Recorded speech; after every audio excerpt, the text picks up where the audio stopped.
session we will be talking about the glacial action, the various processes in glacial landforms and the periglacial landforms. We will be covering the erosional and depositional features formed by glacial action in the next class.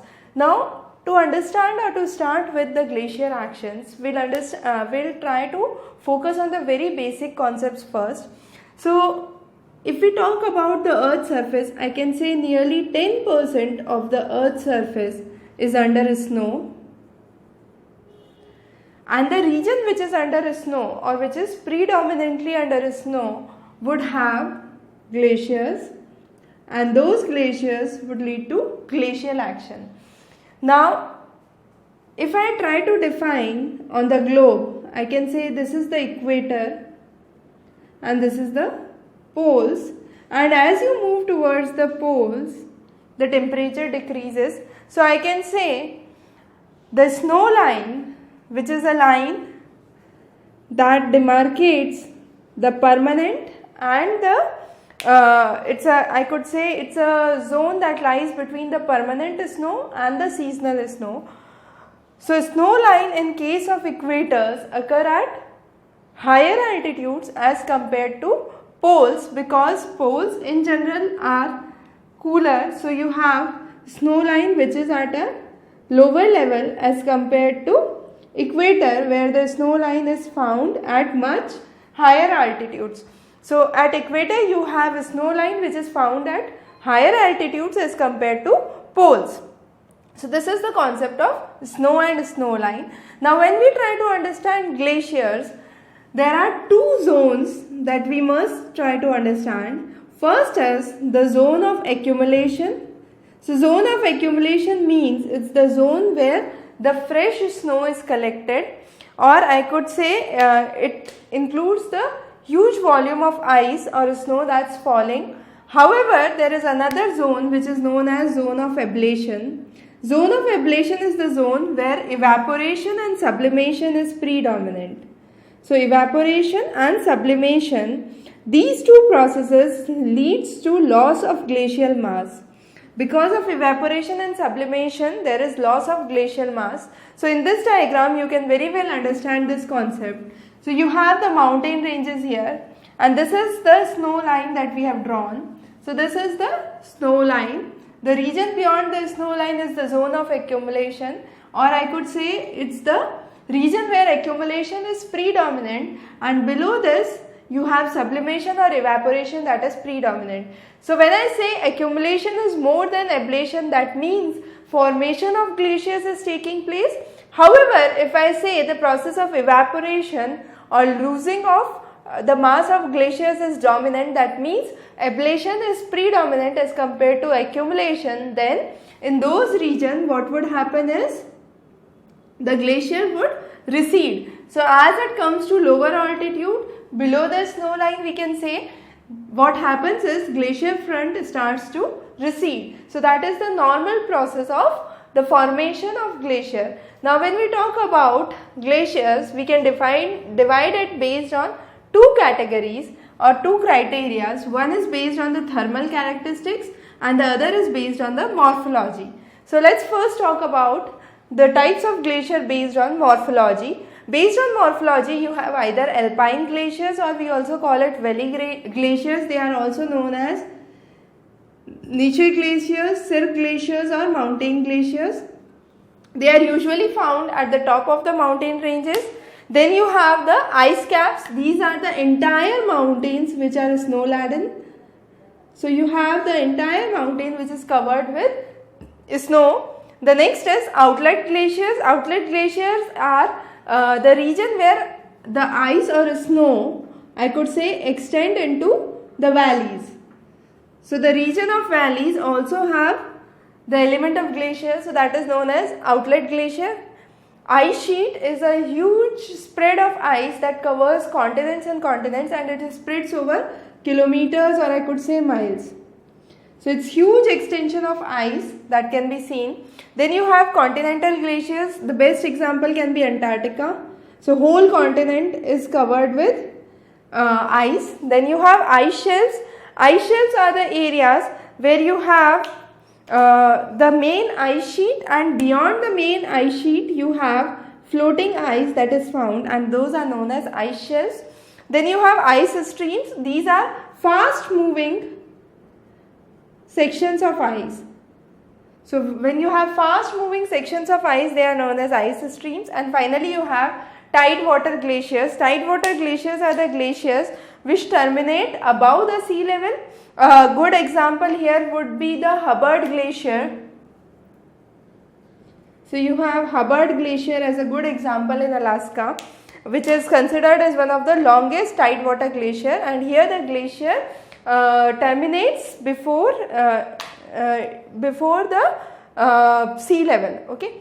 Now next is based on the thermal characteristics, we can divide it as either polar glaciers, subpolar glaciers and temperate glaciers. Polar glaciers are the glaciers which are seen or found in the polar areas, so it lies at the freezing point. Temperate glacier lies below the freezing point, usually at the melting point, and the subpolar glaciers are basically based on the depth. Now these were the type of glacier. However, it's important to understand the formation of glaciers, or how do glaciers form. When you have the snowfall that is occurring, these snowflakes convert into granular snow, which is, I can say, refrozen or in a partially melted state. So you have the snowflakes that are falling in the form of snowfall converting into granular snow, which is refrozen or partially melted. This converts into neve, which is younger. Then you have fern. Fern is a kind of, I could say it lies between snow and ice.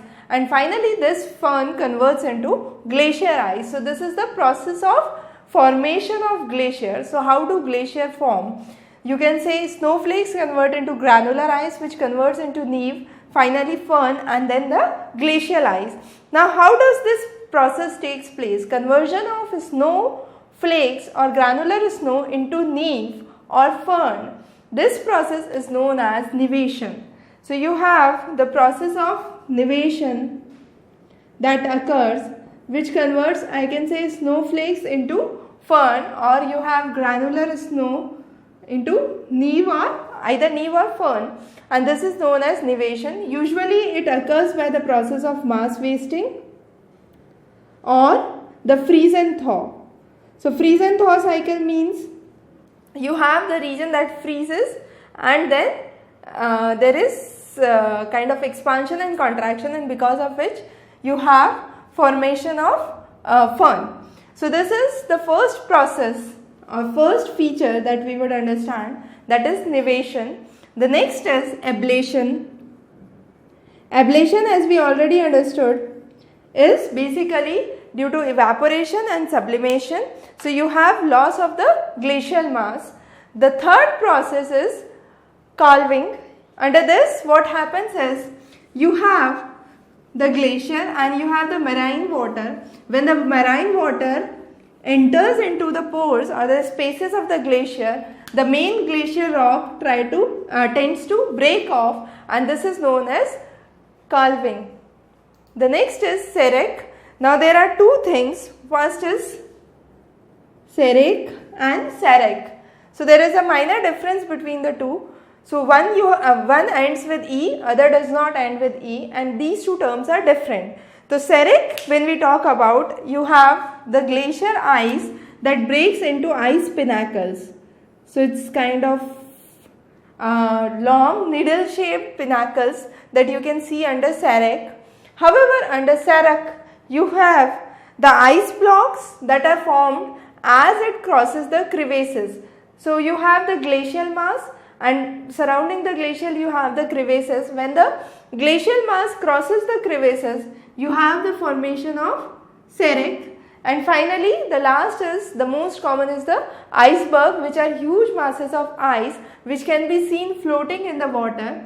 So around 1/3 of the iceberg remains above the surface of the water, and 2/3 is below the surface of the water. So that is the next feature of glacial phenomena, that's iceberg. Now once we understand this, we can very well try to understand the processes of erosion and deposition caused by the glacial action. However, since there are huge number of erosional and glacial landforms, we will be covering those in a separate topic. For now, we will be understanding the periglacial landform.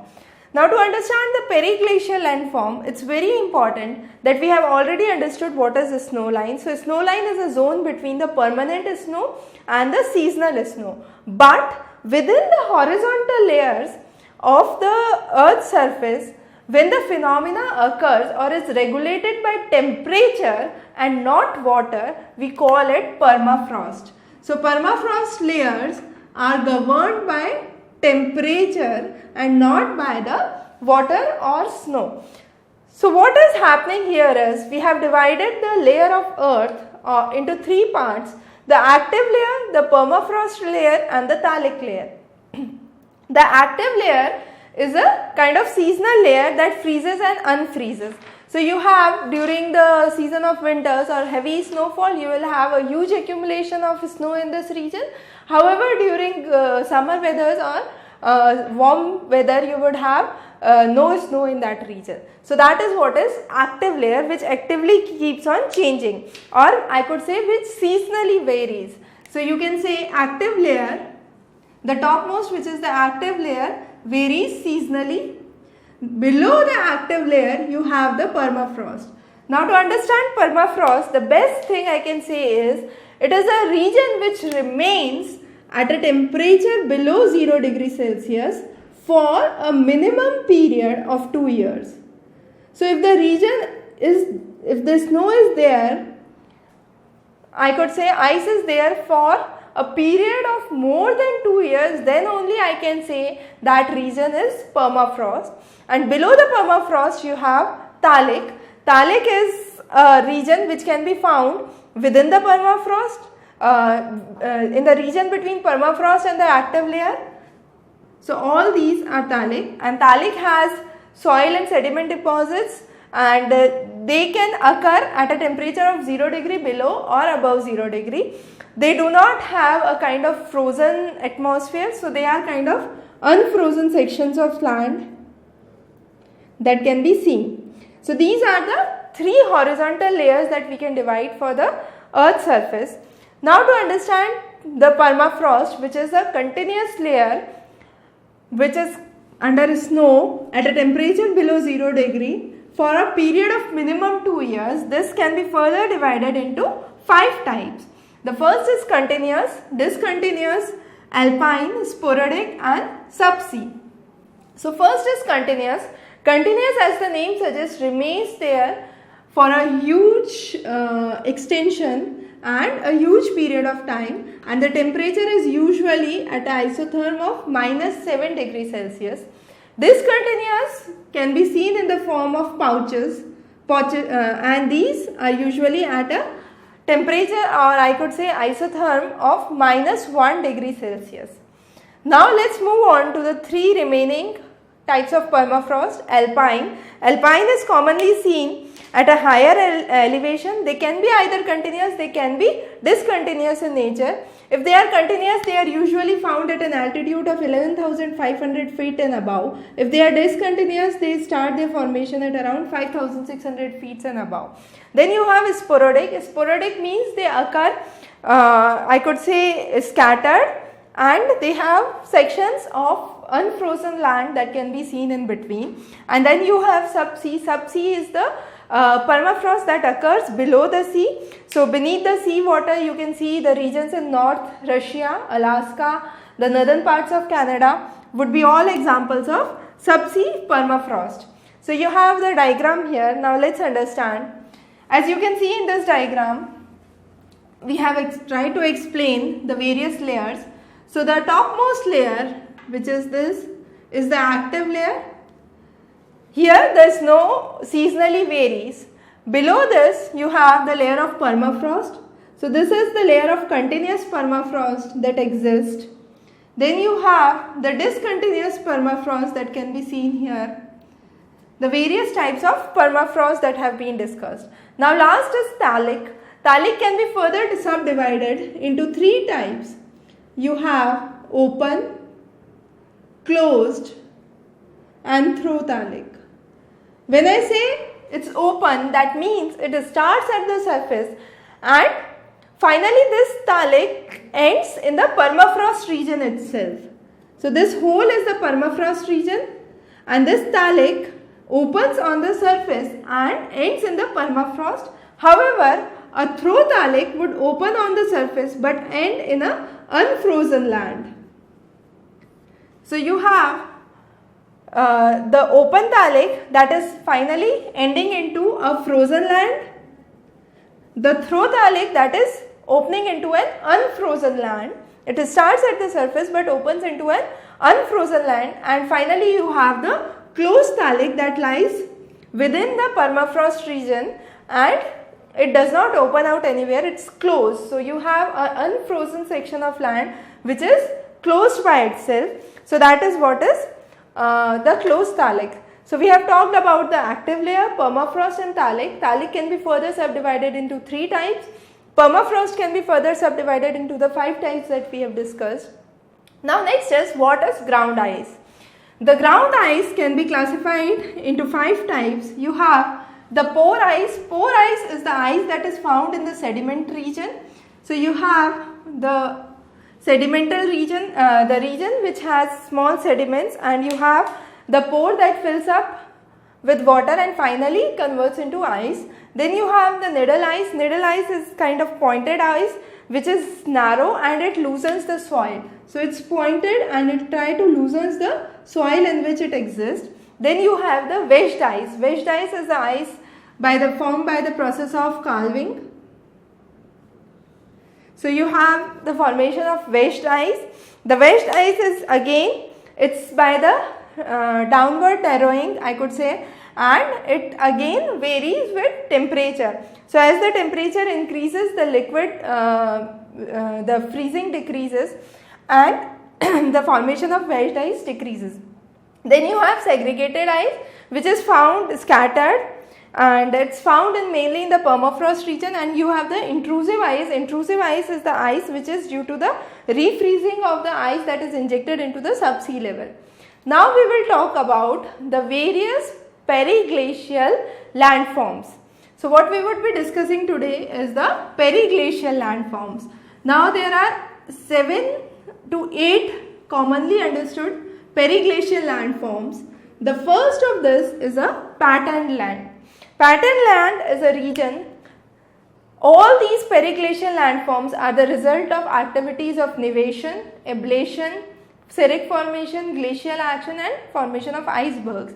The first that we are talking about is patterned. You have the ground that is arranged in patterns. That means it is arranged in certain geometric fashion. It can be any shape. It can be spherical, or I could say it can be round. It can be rectangular and so on. So you have any geometrical pattern that can be seen on the ground, and that is due to the freeze and thaw action. You have stone circles which are commonly seen in the Millway Islands, which is a common example, or I could say common demonstration of what we talk about on the patterned ground. The next is palsas. Palsas are low frozen areas or low regions of permafrost where you can see small water capsules that can be seen on the surface. So you have this region which is a region of permafrost, and you can see small sections of water which can be visible on the top, and these are known as palsas. They are usually found at the southern margins of the discontinuous permafrost region. Again, you have certain examples where the frost penetrates into the peat bog, and once the frost penetrates into the peat bog, you have formation of small water bodies that exist on the surface, and these are known as palsas. Next is pingos. Pingos are small circular rounded hills that can be seen within the snowfields. So you have the whole ice covered or ice topped region, and within that ice topped region you would have a small hill which is circular from the top, and you have a crater type opening which can be seen on the top. So that is pingos. The next is solifluction lobes. Solifluction lobes are, as you can see here, the arrow points out onto a solifluction lobe. These are mainly in the shape of tongue. So they are tongue shape. When the glacier flows, along with the flow of glacier, you have the sediments that flow, and these sediments deposit as solifluction lobes, usually seen in the waterlogged soil regions. The next is the block field. The block fields are also known as felsenmears. These are blocks or angular blocks that could be seen on the surface. So you have the whole top of the permafrost layer, you would see block fields. These block fields are common in the Appalachian mountain region and the parts of Rockies. You can see the block fields that exist. These blocks are again formed by the freeze and thaw action. The next periglacial landform that is commonly seen is a rock glacier. We have commonly heard about glaciers.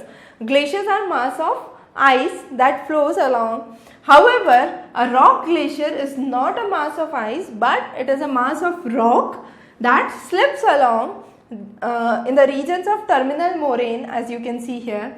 So you have this as a rock glacier. The whole of the rock slips down as a I could say similar to a glacier, and you have the outward and the downward slope, and within those slope you would see interstitial ice pockets that could be seen in this rock. Finally, you have the thermokarst. Thermokarst is a kind of landform where you have shallow hollows. You can see shallow hollows here with a kind of unleveled land. So the land is not kind of leveled, and you can see either depressions or elevations on the land surface, and this unique phenomena is known as thermokarst. This occurs again by the process of frost heaving. So because of the frost heaving, either the surface of the land either breaks down or it opens up into a depression, or there are small elevations that can be seen on the surface, and this uneven land surface that can be seen in the periglacial region or the permafrost region is known as thermokarst. So these were some of the major periglacial landforms. In the next class we will be talking about the erosional and the depositional landforms related to glacial topography. We will be covering more topics related to geomorphology in the subsequent classes. You can subscribe to our channel for any further updates. Have a good day ahead.